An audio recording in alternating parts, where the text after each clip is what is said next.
Good evening, fam. Twisted Beard, GoodMoFos R5 here with you this evening. Hope everybody's having a lovely day. I think we are about 24 hours or so away from seeing our maps for X25, so I know we're all excited about that.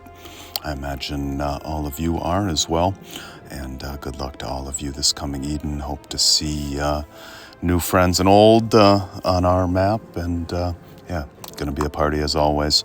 So with X25 around the corner, I thought we would take 2 minutes and do a video similar to one we did at the beginning of X24, looking at the new seasonal heroes coming out. So we're going to take a couple minutes here tonight and look at the X25 heroes coming out here. So we've got Julian, we've got Percival. I think we'll also just take a look at Alberich, since I don't want to do a separate video on him, and I don't know if he's late X24 or X25, but we're going to call him X25 and lump him in with this one as well. So we're going to take a look at Julian, Percival, Alberich, and just today they released Helen as well. She is a development hero, but she buffs you for combat, so she's a first. She's an interesting one. We might take a brief look at her as well. So in any event, let's jump right in. Look at Julian first. I don't have any of these heroes yet, so I haven't had a chance to test them yet. I have taken a few minutes to peek at their skills, so I have a little bit better notion of what's going on than when I was basically looking at them for the first time when I did the X24 heroes here with you guys. So that said, Julian, he, like Oliver, and this is the only second time this has happened, and it's for a slightly different combination, can be used for two different troop types. For Oliver, it was cavalry and archer. For Julian, it's going to be footman and archer. Okay, so Julian is the second hero, which doubles as one of two different troop types, and in this case, again, footman and archer.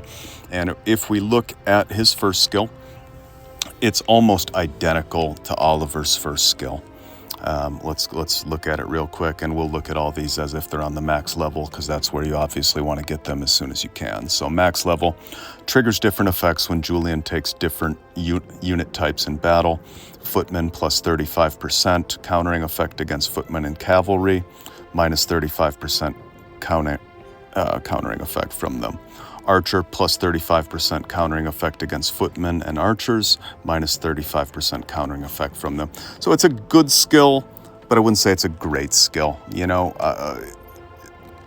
passable, not wonderful. Doesn't make him a wonderful hero, and doesn't eliminate him from being decent either. So it's kind of lower side of passable, I would say, for Battlemaster, his first skill. Second skill. At the start of the battle, damage dealt by both friendly and enemy squads is reduced by 50%. This effect decreases by half each round. Starting round 3, the system determines each round whether to apply the following effects: 40% chance to reduce the physical damage dealt by all enemy squads by 35%, with a 45% chance to reduce the skill damage dealt by all enemy squads by 35%. I don't know, maybe in practice this skill will be better than it appears to me on paper. So for the first couple rounds, it's going to decrease damage dealt on both sides of the table. So your heroes are going to do less damage, enemy heroes are going to do less damage for the first couple rounds. After that, you might be reducing damage from all enemy squads by 35%, both physical and skill. So it appears to me that each round there'll be a separate 40% chance to reduce the physical damage of all enemy squads by 30%, and a separate 40% chance to reduce the skill damage by all enemy squads by 35%. 40% is not great. I mean, that's going to function, you know, with buffs from, say, your lofty specialization and any complementary heroes. You know, that's going to fire, you know, 3 or 4 times per battle at best on average, and that's probably being generous. So Not a great skill, if you ask me. I mean, if the purpose of your Legion is purely defensive and you're simply trying to, you know, negate damage to the greatest extent possible, then maybe it's helpful. But it just doesn't strike me as a great skill. You know, again, it probably will be wonderful. But it doesn't look good to me, folks. It just doesn't look real great. Defensive skill entirely. It's going to be finicky. Some battles it's going to work wonderfully. And you're going to get these huge defensive buffs, 5-6 times maybe if the battle goes long. But other times you're going to get it, 2 or 3 times, 1 time if it's a short battle. It just doesn't look like a good skill to me. So that said, let's jump to his last one. Different effects are triggered when Julian takes different types of units into battle. Footman, each round, 100% chance to reduce fatal blow and destructive strike damage taken by the hero squad and 1 random friendly squad by 20%. So when he's Footman, again, it's going to be a defensive skill, and you're going to have a 20% reduction of some aspects of damage. To me, again, not great. Not great at all to me. Archer, each round, 100% chance to grant a combo effect to the hero squad and 1 random friendly squad. I'll be honest with you, I don't know exactly what grant a combo effect means. So if that's something wonderful, maybe as an archer, he's got some potential.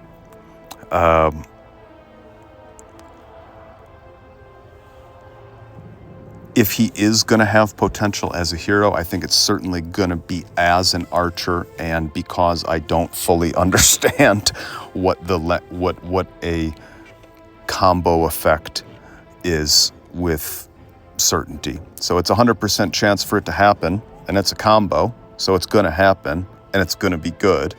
But to what extent, the exact specifics of what that does, just being honest, I don't know what they are. So his best chance of being useful, as it appears to me on paper, is going to be as an archer. But you know how they are with the heroes half the time. The combos don't make sense and blah, blah, blah. Heroes that look like they're going to suck are great and all the rest. So, he might end up being a wonderful, terrific hero. But to me, he doesn't look very good. And I do think if he is going to be passable, he's going to be as an archer. And the recommended here, you can see he is as an archer because he's with Galahad. So it's likely that you're going to want to use him as an archer if you use him at all when you get him. And that's just going to be determined on if they, make him good because he's new or have him work in some combo, or because I just don't understand what he does as an archer fully in that last skill. So to me, Julian, meh. He's meh. He's not horrible. He might be okay in like your defense queue as a footy hero with certain other heroes, maybe. And he might be passable as an archer. But when you look at him with the combo with Oliver, I mean, look at his skills. Do you really think he's going to bypass Al Harwa? I don't think so. And that's even if you're using, Oliver as an archer hero. So I don't know. I think Julian's going to ride the bench. That's my prediction. I think he's a bench warmer. There it is. So let's go to Percival. So another one of Arthur's knights. That's always cool with me. Percival in the house. So at first glance to me, he did look substantially better than Julian if I was going to be chasing one of them based off of, what we can predict off the skills in terms of their effectiveness. I'd be going for Percival. I'd be angling for Percival. So let's take a look. First skill, well, his second skill, but his first skill that's not standard. Again, looking at the max level. 80% chance to deal 300% skill damage to all enemy squads, reducing their troop power recovery by 80%. That's solid, okay? If they are already subject to a reduced troop power recovery or cannot recover at all, reduces their resistance by 200% instead, stackable for up to 4 layers, lasting till the battle ends, okay? So 80% chance to deal 300% skill damage. There's no cooldown or anything like that. There's no prep time. So he's going to do that every round with your lofty specialization filled out properly. That's going to be an 85% chance, and that's with no other accompanying heroes that might make that even greater. So we can assume he's got an 85% chance to deal 300% skill damage to all enemy squads. That's 300% times 3. That is 900% or 900 skill damage, and it's going to reduce their troop recovery by 80%. Okay? Now, if they are already subject to that, reduced troop power, that's going to reduce their resistance by 200%, lasting until the battle ends, stackable for up to 4 layers. So that's a solid attack skill. That's a solid skill. I like that skill. That skill pairs well with other heroes that I like. That's where I say Percival might be useful and could see him as being useful. So Eternal Curse looks good. Let's go to his 5th skill. Each round, 100% chance for all your cavalry squads to gain the dodging effect, becoming immune to the next 1 attacks. Meanwhile, 50% chance to increase the trigger rate of all the hero's skills by 10% for 1 round. Okay, so it has a 100% chance of happening. So each round, 100% chance for all your cavalry squads to gain the dodging effect. So you are going to want to pair him with other cavalry. To gain the dodging effect, becoming immune to the next 1 attacks. That's why they have him paired with Caesar, is because one of his skills kicks in when he dodges successfully, and this is going to give him that 100% chance to dodge successfully. So he might actually pair really well with Caesar potentially because of that, but testing's going to be needed. But that there is compatibility there on paper at least. So theoretically that should work out well. So again, I like this skill too. Each round, 100% chance for all your cavalry squads to gain the dodging effect, becoming immune to the next 1 attacks. Meanwhile, 50% chance to increase the trigger rate of the hero skills by 10% for 1 round. So that's also going to give your heroes, all 3 of your heroes, skills a 10% boost, 10% chance to trigger. So it's a solid skill. I like it. It looks good to me, especially paired with, the correct heroes to really take advantage of that dodging effect. It could be really good, but with 100% chance for all your cavalry squads to become immune to the next 1 attack every round, that means if you have 3 cavalry squads in your legion, each one of them, every round, is going to dodge the first attack against them entirely.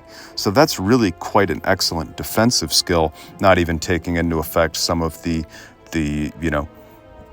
other skills that it could trigger with other heroes. So anyways, I like Knight's Shield too. That one looks good to me. And you can see why they've got him paired with Caesar right there too. They want him taking that advantage of that dodging. And you can also see why they've got him paired with Quixote too, because Quixote reduces healing power. So, on paper, that combo that they're showing as recommended theoretically could be pretty good. You know how it works. The recommended ones are never what ends up being the best. So I doubt that's what it's going to be. But it does make sense, and I can see it, and I like it when it makes sense. So good job, devs, in that regard. Hopefully the end result is also something, that makes sense here. So let's look at that final skill. After launching a normal attack, different effects will be triggered based on the target enemy squad's unit type. Reduces damage dealt by footman squads by 20% for 1 round.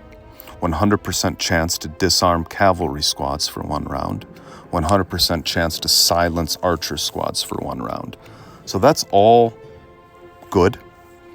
This is all going to be more on the defensive side of things. It's going to make the enemy not as effective in attacking you or unable to attack you, depending on which unit the enemy's using, for whatever they're using. So it's either going to be a damage reduction, a disarm, or a silence. So these are all defensive measures, essentially. So the final skill,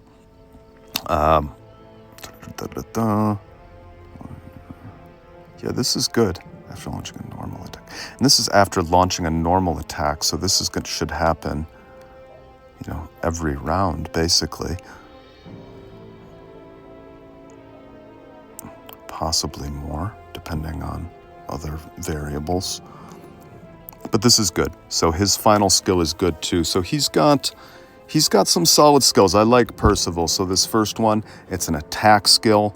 It also reduces enemy troop recovery, and in the instance where their troop recovery is already, you know, damaged, it just sucks their resistance away, and they're going to really struggle to defend after that. And that can be stacked up to 4 times, and it lasts until the battle ends, not just 1 or 2 rounds. So really good first combat skill with skill number 2 there. Skill number 5, that dodging effect, adds a nice defense, a nice tie-in for some heroes that get skills in effect when dodging. So very nice, very good. He's a nice balance of attack and defense. I really like what's going on with Percival. I can see some potential for him. As far as, well, actually we'll come back to that here at the end. So that's Percival. Let's jump over to Alberich. I have taken some time to develop Alberich. He's been around a little over a month now, as you guys know. Alberich, where are you? I can't remember if he came out technically at the end of X24 or if he's X25, but he was very late X24 if he was X24. But we're going to lump him in here with the X25 stuff. Maybe he is technically X25, who knows. So Alberich, let's look at his skills. He is an exclusive hero, so he is one that you're going to get on the lucky wheel, not one that you're going to be able to recruit through your regular orange tickets. So not all of you guys are going to have Alberich. The question, I guess, is whether or not he is worth chasing on the lucky wheel for those that might be looking to pick him up, to spend a bit. So in any event, let's look at his skills. So a second skill, Alberich's damage taken and healing effect reduced by 50% in the first 3 rounds and gains a 50% lifesteal effect in round 4. And I'll just say right out of the gate that whereas I guess I understand Alberich on paper, I don't understand Alberich in reality, in practice, in terms of the results he actually gets and the placement and the combos and all the rest. It's frankly quite bewildering to me. But that said, we'll take a look here and I'll tell you why it's bewildering to me too without going into a long tangent. But this skill, Alberich's damage taken and healing effect are both reduced by 50% in the first 3 rounds and gains a 50% lifesteal effect in round 4. So he's not going to take as much damage in the first 3 rounds, and he can't heal quite as much in the first 3 rounds. Starting in round 4, he gets a lifesteal, which means damage he deals, he then takes as healing. Okay? So that's that skill. I mean, on paper, to me, I don't love this skill. I mean, most battles are close to determined by the time you even get to round 4. So I like skills that kick in right away, that don't have to wait that long. And as far as what happens in the first 3 rounds, yeah, he takes less damage, but yeah, his healing is also nicked as well. And he's not a front row hero where he's taking a lot of damage and where that's really important in the first 3 rounds. So I just don't, on paper, doesn't look great. 5th skill. Each round, 100% chance to deal 180% damage to 1 random enemy squad. The skill will be cast 4 times, followed by a 1-round cooldown. If the skill hits all surviving enemy squads, immediately shortens the cooldown of all friendly squads by 1 round and makes all enemy squads take 30% more skill damage, stackable for up to 2 layers lasting 2 rounds. That's a mouthful. So we got a lot of stuff going on here with this 5th skill. So let's take it kind of bit by bit. So each round, 100% chance to deal 180% skill damage to 1 random enemy squad. this skill will be cast 4 times, followed by a 1-round cooldown, okay? So you have a 100% chance to hit, it's gonna cast 4 times, it's gonna do 180% damage. That's 720% damage all in all, okay? So you have a 100% chance to do 720% damage to the totality of the enemy legions, okay? If that skill, oh, and then there's a 1-round cooldown after that, at least potentially.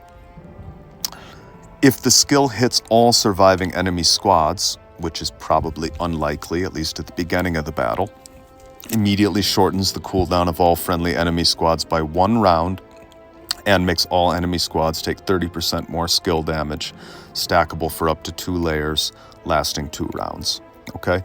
So the big hope with this skill, obviously, is that it will be able to hit all of the remaining enemy squads. If the enemy has 3 squads left, it's got to hit all 3 of them. If it's got 2 squads left, it's got to hit both of them. If they've only got 1 squad left, it's only got to hit 1. So, you know, math and luck need to be on your side a little bit. And the further into the battle you get, the more likely that this skill is going to show its potency, I guess, okay? So, that said, when it does hit all of the surviving enemy squads, it is going to shorten that cooldown by 1 round for not only you, but all of your heroes that have a cooldown with their skills. So that means the skill's going to happen again the next round. They are going to take 30% more skill damage. It's only stackable for up to 2 layers, and it does last 2 rounds, okay? So, on paper, to me, it looks like a good skill. It doesn't look like a absolutely standout, wonderful skill, like, oh my God, what a skill. I'm so impressed. I need Alberich. It doesn't look like that to me. It's decent, at least on paper, okay? It's decent. But it's temperamental, you know, especially at the beginning. It's got to hit all 4 to really be effective. Otherwise, it's kind of meh. Okay, let's go to the next one. Last one. For every 5 combat skills cast by friendly footman squads, now keep in mind, he is going to cast 4 combat skills every turn on that 5th skill all by himself. So, for every 5 combat skills cast by friendly footman squads, 100% chance to put 2 random enemy squads into the faltering status. Cannot be dispelled. Each time taking damage, takes an additional 170% skill damage, stackable for up to 5 layers, lasting till the battle ends. Now, that's his kick-ass skill. That's his really good skill. That's his stand-out skill, okay? And that's also why they recommend to put him with Ashoka, because Ashoka does a lot of combat skills every turn, and why it makes sense to potentially put him with somebody that's doing a lot of combat skills every turn alongside himself doing a lot of combat skills every turn. Let's read it again. For every 5 combat skills cast by friendly footman squads, 100% chance to put 2 random enemy squads into the faltering status, which means each time taking damage, takes an additional 170% skill damage, stackable for up to 5 layers, lasting until the battle ends, okay? So, that's a lot of additional skill damage. 5 layers of 170% is 850% extra skill damage. You know, that's no shit. You know, that's heavy extra skill damage, okay? Which means when his, 5th skill and his 4 attacks happen, they're all gonna hit harder, as will all the other heroes you have in their, attack skills, okay? So you want somebody with Alberich, theoretically at least, that has a lot of attacks, skill attacks every turn, okay? That all said, I am using Alberich. I am finding that he is a useful hero. I will say I recommend him. I've gotten other exclusive heroes that I think had or will have a shorter lifespan, less usefulness than I see Alberich having. What really confuses me about him is that he deals a lot of skill damage. He deals a lot of damage, and even, alongside other heroes that, deal a lot of skill damage, he still deals a lot of skill damage. So he's just been a surprise to me. He feels, when you read his skills, he feels so much more like a support hero. But in actuality, you end up using him as the attack hero in the Legion, most likely, or at least one of the 2 attack heroes in the Legion. So he's good. He's good. Get him if you can. I think he's going to be worthwhile. We'll take a really brief look now at the newest hero that just came out, Helen. And after that, we'll look at some combo options for these guys that I think might be possible, might be good. And then we'll call this video well done and get on to the next one for all of y'all. So, okay, brief look at Helen.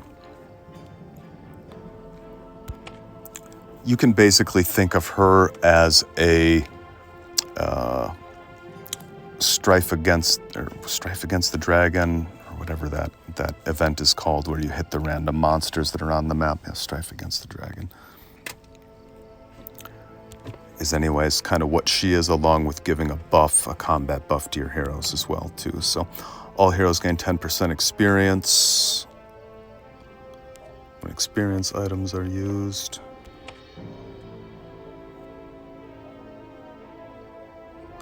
All heroes gain 10% experience. So it's just to help you gain more experience up to level 50 when killing monsters. When attacking marauders, skill damage plus 30% and damage taken minus 10%. So that helps you with those rallies against the monsters, the Strife against Dragon. Or God, I'm sorry, I can't remember exactly verbatim what it's called. But the Naughty Nelly and all those monsters.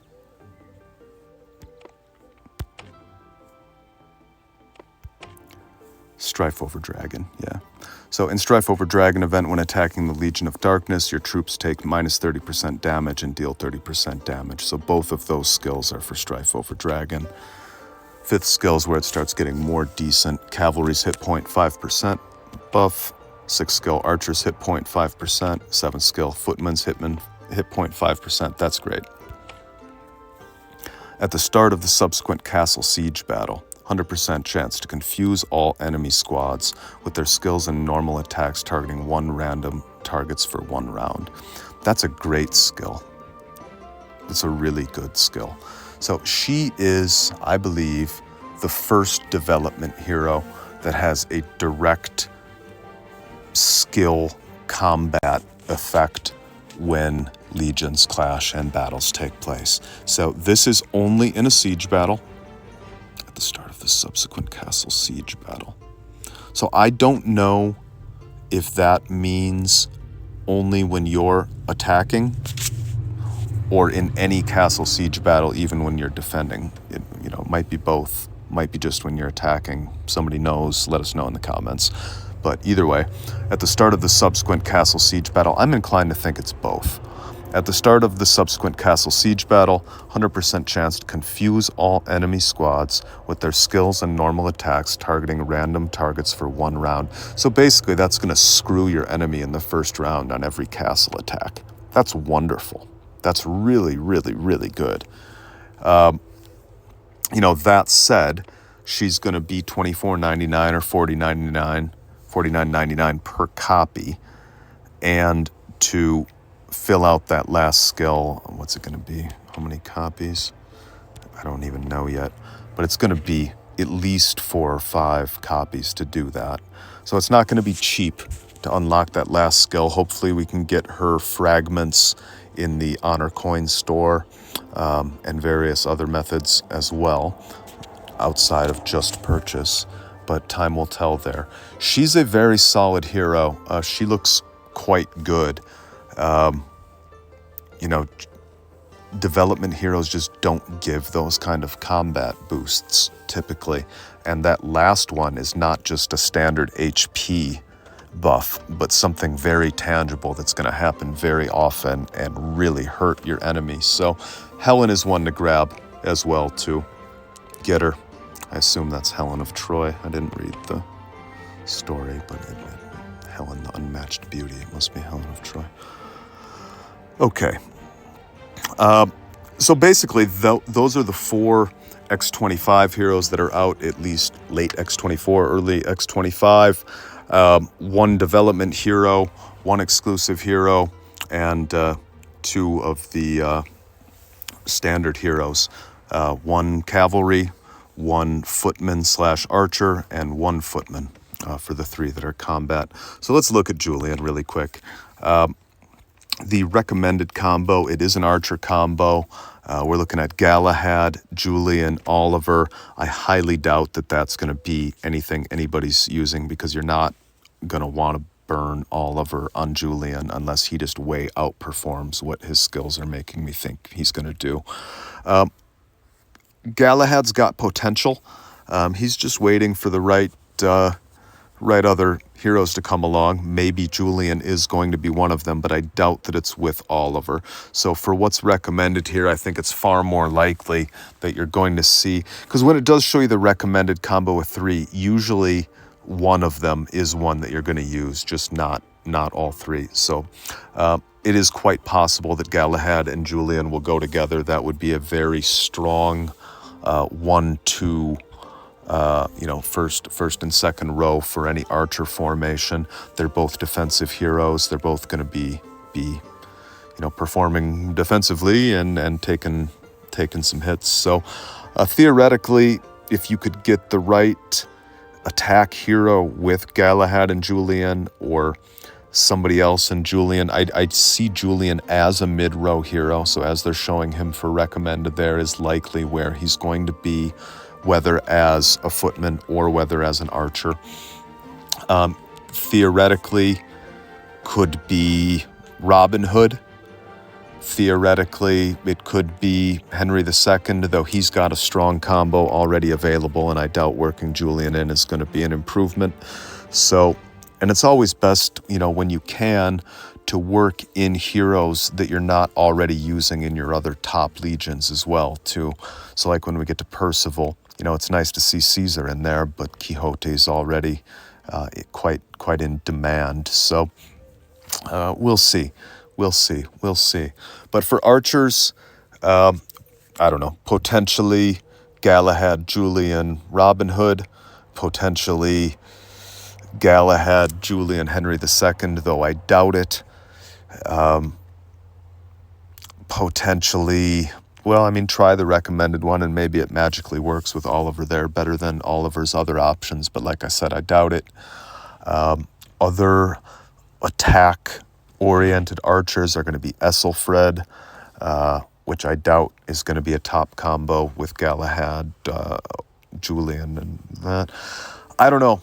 I think Julian's best chance of likelihood is probably going to be with some, his best chance of usefulness is going to be with some of these heroes that aren't necessarily being used, like Galahad, like Robin Hood, maybe Boudica with these new gear that she can potentially get. Might be a possibility, not sure. So footies, where I see Julian with footies is if you want just to create a legion that maybe doesn't hit very hard but can withstand some hits. So Julian might be able to help you with, say, a King Arthur and a Gustav, or a Liberator maybe, Skanda maybe, Canute maybe, Bleeding Steed maybe, some combination therein of those heroes possibly, though again, I don't see him being used as footies, though if he does get used as footies, I do see it in some kind of a scenario like that. So that's probably what we're looking at for Julian. But as I said, my guess is that he rides the bench. But, you know, I've been proven wrong before. And the devs are wild in their ways and in determining who actually is decent or not in actuality versus just on paper. So we'll see. As I said earlier, I'm more excited about Percival. Possible combo ideas. You know, this recommended combo to me does look better than most. Right now, I have Caesar. I have Caesar fully maxed. I like Caesar in that he's got a lifesteal. I like heroes with a lifesteal. Sadly, he has recently fallen close to my bench. I think I got him in my defense queue right now, so he's one step away from being on the bench. If this brings Caesar back to action, you know, I'm super happy with that, right? And, you know, cavalry legions are always good too. You know, they march the fastest. So whenever you can have more cavalry legions that make sense to actually be using in your top 4, you know, that's better than fewer. So hopefully, Percival does pair well with Caesar. I could see that happening with that whole dodge combo synergy that those two are going to be having together. On the other side of the coin, he's going to have excellent synergy with Quixote as well, at least on paper, in terms of giving the enemy that minus 200% resistance because they're unable to heal, which Quixote is going to inflict upon them.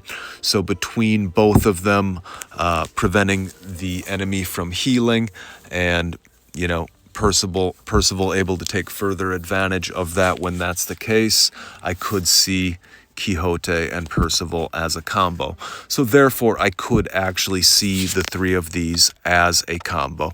The problem with that is that, you know, many like me are using the Quixote, Cyrus, Oliver cavalry combo, which works quite excellent and I assume is going to still be a top combo into X25. And until we see a better way to use Oliver in a pure cavalry legion, somebody to replace Quixote in that Quixote, Cyrus, Oliver legion, it's really hard to pull Quixote away to be with Percival and Caesar. So that's the issue that all of us face frequently when trying to figure out our legions is what's the best we can make? How can we improve upon our top 4 legions without harming, you know, maybe our top legion or our second best legion when working on our third or fourth best legion, right? So that said, right now, you know, Roland still has a lot of potential, and he's kind of on the bench right now. The Roland Quixote Tura combo went all to shit in X24 and was shockingly weak. So a lot of folks are going to have Roland on the bench right now. Theoretically, possibly, I haven't looked exactly at the synergy yet, but Roland does make a strong first row hero. He could theoretically work really well in that first row. So Roland, Percival, Caesar. If you don't have Caesar, and one that does have natural synergy with Percival, and one I do have and one I'm excited to try with Percival, is Lancelot. Lancelot has skills that become far more effective when the enemy is subjected to decreased healing or unable to heal, okay? So theoretically, Quixote, Percival, Lancelot could be really good if we're looking to substitute out Quixote, potentially Roland, Percival, Lancelot. Most of you, Lancelot's going to be on the bench right now, so we're eager to get him in play because that's not harming one of our top legions that is in play. So potentially Quixote, Percival, Lancelot. Going at it a little bit differently, Percival is not an optimal first row hero, but I've seen worse. And with the synergy he has with Lancelot and with the synergy he has with Caesar and with trying to keep Quixote with Cyrus and Oliver, it's certainly worth testing, and I'll be testing it absolutely. Percival in the first row, followed by Lancelot, followed by Caesar. I think that's definitely worth trying, and maybe even Caesar in the second row, since he's going to get that 100% dodge effect, which is going to kick one of his attack skills into motion. So you want him more apt to be attacked. So, in reflecting a little further there, maybe Percival, Caesar, Lancelot could be really good together. As always, it's going to boil down to testing, and as it is most of the time, it's probably going to be something that actually doesn't make sense when looking at the skills and synergy and saying, oh wow, that should all work together beautifully. It's just going to be some combination of the newest heroes, the paid heroes, and potentially some stubborn heroes that they just don't want to get rid of. So that's usually how they do it. But time will tell and we will see. But those are some combos you can try. And as I said, I am excited for Percival and do think we have some good potential there with him. So lastly, as far as looking at combos, it's Alberich. I use Alberich with Gustav and Lahire. I don't have Alex. I wish I had Alex. Alex is still the best footy hero. I don't have King Arthur either. I would be curious to try Alberich with Arthur. What I'm doing is Gustav, Lahire, Alberich. It seems to work well enough. Gustav gives you that beefy hero in the first row that can take a lot of damage and heal. Lahire, I don't like. I read his skills and I don't like them, but I did pretty extensive testing, and in my testing at least, Lahire performed better in that middle row with Gustav and Alberich than did, Theodora or Ragnar or, I tried a whole bunch of heroes. I did pretty extensive testing. So until I see some Legion becoming exceedingly prominent with Gustav in the front row and Alberich in the middle, or until my testing tells me otherwise, for me, it's Gustav, Lahire, Alberich. That said, a lot of people like to put Gustav with Harold in the back row. I mean, that's one of those combos that makes absolutely no sense on paper, but I know in practice and reality it is working well for a lot of folks to use Harold, Geraint, Gustav. I have Cleopatra. In my testing, Cleo did every bit as good in that back row as Gustav. Better, actually, just in my own personal testing. So I go with Harold, Geraint, Cleo, and that frees up Gustav, which lets me go Gustav, Lahire, Alberich. Combos that I see other folks doing are Alex. The combo that I think the most people are doing with the best legions that have the correct heroes and skins and all that is Alex in the front row, followed by Theodora with skin in the second row. I have Theo but no skin, followed by Alberich in the third row. And that seems to be tops, probably for footies right now. So Alberich, yeah, worth getting. Those are some combo ideas for you. Basically, he doesn't need another attack hero because he can do enough damage to take out the enemy legion most often, okay? So what he needs is healers and, defensive heroes, people that can eat damage, people that can replenish HP. That's what he needs when you're doing your testing. Now, if you pair him with another damage hero too, like Alex, that's just over the top. And if you got the heroes to do that, more power to you. If you don't, and you need to kind of, spread your heroes out a little bit more, Gustav works just fine in the front row. If I had Theo's skin, I assume I would be using her in the second row as opposed to Lahire. But just with basic Theo, I find that Lahire does a little bit better job there. But again, that's what I'm seeing there. But we'll really know what to do with Alberich, and Percival and Julian. This X25. They're all coming out early in the season, so people will have time to do lots of testing and lots of attacking, and by the end of the season, by mid-season, we should know the top combos with those. So that said, we've taken a look at Julian, we've taken a look at Percival, we've taken a look at Alberich, and, just as an aside, we even took a look at the hero that just came out today, Helen, X25 hero breakdown. Hope it's been enjoyable, hope it's been beneficial, hope you learned something, hope you got some ideas. Been fun for me as always, love hanging out with all of you fine folks. And just a friendly reminder to please do remember to like the video, drop some comments. We want to hear from you. We want to hear how you're doing. It also helps the algorithm, helps other Rise of Empire folks, friends, family find these videos, and that's just good for all of us. Keeps the community strong, keeps the community healthy, gives us lots of encouragement to keep going. So really appreciate you guys taking the time to watch the video. Love all the support. Best of luck this X25. Please do remember to like, subscribe, comment, share, upload to your Discord, your Viber, and we'll see you on the next one and down the road, my good people. Take good care. Bye now. Be well. Cheers.